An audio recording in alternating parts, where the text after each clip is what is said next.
each and every week. This week is no different. We get a chance to dish it up with Dr. Deborah Stroman. From the basketball court at the University of Virginia to the classroom at UNC Chapel Hill, Dr. Deborah Stroman has it all covered. Now this professor and sports business entrepreneur is about to take you to school. It's time for Dishing It Up with Dr. Stroman and the Sports Shop on Buzz Sports Radio. D. Stroman. Good morning, Dr. Stroman. How are you this morning? I'm going to have to say an okay morning. Uh-oh. Okay morning. Yeah. So this morning, my intro is The Death of DEI in UNC Institutions. Why should Black athletes attend NC State and UNC Chapel Hill now? Yeah. Okay. Today is going to be a rather emotional day. I have a feeling which way this vote is going to take place, but there's always a chance, right? We have to have hope. But today, sometime between 10 o'clock and 12 o'clock this morning, the University of North Carolina System Board, as in the Board of Governors, correct, the Board of Governors, will be voting on a consent agenda, which is a tool that's used to streamline meeting procedures by collecting routine, non-controversial items into a group. So this is the way you can be more efficient.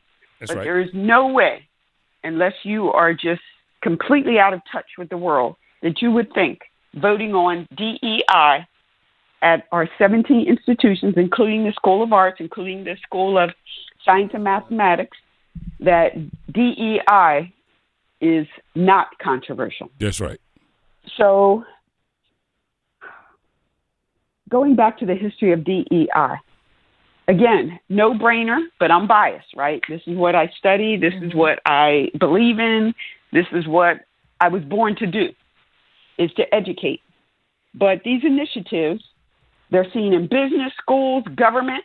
The idea is to address inequities against historically marginalized groups that are found in systems, every system, from law to education to healthcare to transportation to media and sports. So the North Carolina Justice Center stated on May 9th that all students, Black, brown, white, disabled, LGBTQ+, students from rural communities, students of all religions, English language learners should have access to safe, supportive, and well-sourced educational environments. I don't think anybody could say it better. That's right. So why do we have DEI? We got to right the wrongs, or we got to right-size things. We've gone, as a Black person, from 3/5 of a person to full citizenship. Now, how can one not take into consideration the harm and damages done to people from enslavement, exclusion, and exploitation? We have to supplement our systems. They weren't built for all people. They were built for white men who were the elites, the landowners, okay? So we have to supplement our systems. It's 2024. There are people who say, well, things are equal now. Lived experiences, my own, and I'm sure yours as well, and research says emphatically no. Things aren't equal. You look at humanities, whether that's fine arts, performing arts, literature, philosophy, religion, and history. You look at the social sciences, and that's a no-brainer. But you can look at leading business management firms. I'm talking about global powers, as in Kellogg, McKinsey. You can look at the National Academy of Sciences. You can look at the National Institutes of Health. They all say that things are not equal, that we need to do this work. So people want to dismantle this, because I believe it's all based on fear, right? Fear and love, the two most powerful emotions in the world. It's a scarcity model, in effect. It's fear-based public policy. It's not, this DEI is not a give and take. If I do this for you, then I'm going to lose something. No. The idea is to continue to supplement. But people are so focused on anti-Blackness that some are willing to harm everyone to keep Blacks in their place. Yes, I said it. So having wheelchair ramps, that's going to take away from someone who's able-bodied and capable of using the stairs. Having an enrichment program for rising high school seniors to help them learn about college admissions. Those of you who have Carolina ties, yes, Project Uplift, right? Mm-hmm. Helping them interact with faculty, staff, and current students and participate in educational workshops. Mm-hmm. Having the academic community learn words, phrases, and history that will make them more knowledgeable and respectful, so we won't say offensive things to one another. Having students with intellectual or developmental disabilities have a summer program to experience an inclusive college opportunity. Or having physicians and researchers volunteer to study racial disparities and disproportionate impacts of cancer on people. All of that might be gone now. So Black elite athletes have choices. So the pros and cons of attending a historically white institution. I didn't say predominantly white. That's a misnomer. They are historically white institutions, whether that's Carolina, whether it's Yale, whether it's UCLA. So the pros are you get better facilities, you get more NIL money, as in probability. There's more exposure, and there's a bigger network. That's why Black athletes should attend. The cons, they're pretty lengthy. Number one, not many people look like you. Whether it's your peers, your professors, your coaches, your staff, the counselors, right? Mm-hmm. Administrators. There's very little celebrations and opportunities for cultural and ethnic experiences, arts, music, dance, faith, religion, food, cuisine. Less engagement with those who have similar cultural expression, whether that's for dating and future business partnerships. Fewer courses on historically white institutions, campuses that teach the experience and contribution of ethnic studies, in particular African American studies, Africa studies, throughout the history and your own particular state. There are fewer Black athletes to bond with and share connections. And due to the current and historic exploitation of the Black athlete, a lot of Black athletes, they have higher and consistent levels of stress because you're wondering who can you trust. Mm-hmm. So I will pause there. I just think we have to do something to stop this movement that's undermining human relations, that want to take us back to the 1800s. And if anybody is doubting me, please check out Project 2025. The playbook is out there in terms of what this movement is doing and what their intentions are. Wow. So that's it, folks. Wow. What should Black athletes do? Wow. We're talking with Dr. Deborah Stroman on Dishin' It Up with D. Stroh, the same as we do each and every week. She was discussing the Board of Governors at the University of North Carolina system expected to vote today on a proposal to repeal and replace the existing diversity and inclusion policy that applies to all 17 schools. If approved, the proposal will reverse a policy that was adopted back in 2019 that seeks to foster an inclusive environment and require schools to submit a diversity and inclusion report to the Board of Trustees every year. That's it. So apparently there's a lot behind this report that makes them want to just vote to just completely decimate the organization that's responsible for putting the report together. I'm curious now, what's in the report? Well, the report is very, very clear. In fact, the current chair of the Board of Governors was a co-chair of that report. Yeah. And stated that there is no doubt that the UNC system will continue to lead. We've got to do better. We haven't fixed the inequities. There are 3 current board members who are on that, who were part of that report, the development. But again, it's a movement across the country. Yeah, Florida's doing it. Texas has it now. University of Florida has. They I think they were last month, and Texas was like 2 months before that. Yeah, so. It's definitely a movement. It's something that you got to pay attention to because you're right, Dr. Stroman. They're trying to take us back, way back, and it's incredible what's going on right now. Absolutely. I was just reading something that just feels sad, especially thinking of my days at Carolina. But there was someone from the board, or he said that you will be able to feel the difference pretty immediately. And I think this takes place if it goes through September 1st.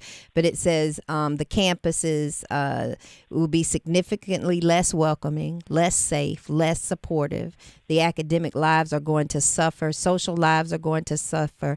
This is a very clear statement from the highest level of university governance in North Carolina that they don't care about those students. No, they don't.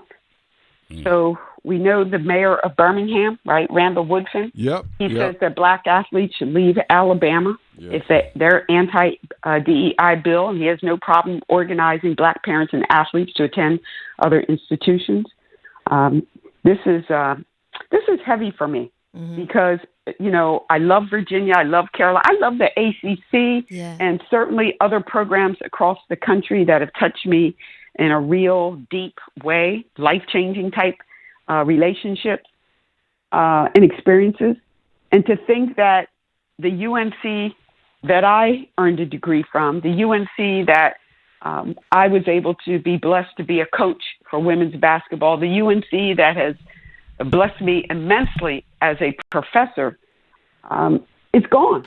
Yeah. It's gone. And that tradition, what brings the Tar Heel Nation together, it's you can't have these two worlds where you have DEI on Saturdays and Sundays, and then no DEI, no concern for brown and black students, staff, and faculty during the week. It just doesn't work. And I just want to call your attention to one thing, Dr. Stroman, is that the UNC system, I get it, and you're 100% right.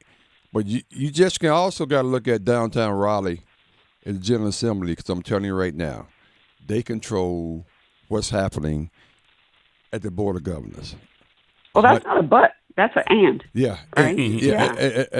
Exactly. So look at this UNC system as a whole, Board of Governors, trustees, whatever, but they are being managed and encouraged by the guys that sit down in the General Assembly. I'm telling you, that's what's going on. And it's amazing how this is taking a face right now in our lives. Yeah, to be specific, as a part of it, it also states that it would also mandate that all UNC schools comply with a series of amendments passed by the North Carolina General Assembly in the past year that would limit what can be discussed or taught about race, racism, and sex in government institutions, which is really, that's what this is about. Yeah. Well, we have to remember that the Board of Governors, which has 24 voting members, are elected by the Senate and House of Representatives of the North Carolina General Assembly. So it's, this movement of certain Americans to infiltrate education, knowing how powerful education is. But are they willing to throw the baby out with the bathwater? As in, we are going to lessen these diversity activities, which help to make the campus more vibrant. It helps us to learn about other cultures, other perspectives, and that they're willing to do that and run the risk of, Carolina. Because, please, somebody call me, text me, call me out on social media if you don't believe this to be true. But the black athlete has been critical to the success of NC State athletics and UNC Chapel Hill athletics. All day long, all day long, all night, 24/7. That's exactly right. You can just say athletics. Right. You don't have to pick a school, just say athletics. Particularly revenue generating. But I guess this is the way they said, well, we can't get you on NIL. We'll do this. Yes. We'll get you one way. Yeah. It's amazing. One way or the other. This is unbelievable talk. All this because they want to pay athletes. Now they're just mad about everything. Yeah. It's sad. It takes away a lot of that UNC pride that I have from graduating there, knowing before we were talking about DEI, we were talking about affirmative action, and I could probably say I probably wouldn't have even been there without it. And so many but it's supposed to be the things universe of the happened. people. And that should be all people. You mean? Well, some people feel some certain people, not all have people. a lot of money. Yeah. It's just really, really sad what's happening. I'd be very surprised if they didn't, dismantle DEI, because that is the movement. But I believe, in a God that is always working towards justice and trying to help humans to see it. But just some of us just a little slow or stuck on stupid.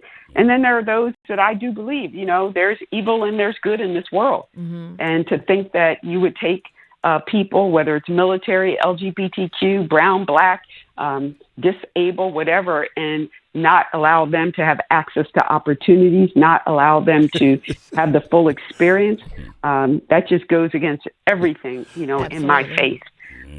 But this is where we are today. That's amazing. Where we are. Hearing this conversation, you think we're 40, 50, 60 years ago having this conversation. It's crazy. Anyway. You don't pay attention, you'll be right back where you started. Yeah, well, we feel That's like right. we're trending back there. Dr. Stroman, as gotta go. always, Yeah. it's a pleasure. Great topic. Looking forward to seeing what's next for, after this vote and after the ruling, because really it's just about complying with the fact that they said you can't say anything about, or you can't teach about it, rather, about race, sex, blah, blah, so it's like, well, why? What's wrong with talking about that? Well, that's the fear. Yeah, so That's the fear. I'm like, wow. Change comes after conversation. Like they actually voted on that, like General Assembly, like real. I'm trying to tell you. That's like real votes. You got to pay attention to what's going on downtown. I'm telling Like you real right now. votes. Yeah. I mean, last week we learned we can't wear a mask. That's right. Hell, now they try to change this. They say, maybe that was a bad move. now this week it's illegal for me to say I'm black, Get out and vote. or at least I can't teach people that I'm Your black. voice You I can say that. matters. But I you can't can't teach people but I can't about do- Black Matters and the history. And I can't do that either kind of one of thing. them wearing a Yeah. mask. No. Right, you can't do that. Damn. No. Yeah. And be mindful that the UNC Chapel Hill Board of Trustees, trying to get ahead of this vote, on May 13th, they decided to, and voted unanimously, to reallocate the $2.3 million that was planned to fund DEI Before they programming lose it, they crazy. to police. Yeah, they decided to fund police instead, which is a whole nother They want to protect the conversation, campuses and policing and that kind of nature. Well, we all know how fiscal years work, right? We all know how budgets work, right? So if they make this ruling and then you can't spend any of that money and you don't spend it by the end of the year, what happens with that money? You lose it. You lose it. So what's the best thing to do? Move it before they take it. Yeah. Which is what they did. Amazing. All right, Dr. Stroman, be good. Great conversation. Let's strong. see where it goes. Stay prayed up, and we'll see what happens. But we will not stop fighting. That's Have right. a You got that blessed day. right. That's you got right. that right. But that's okay.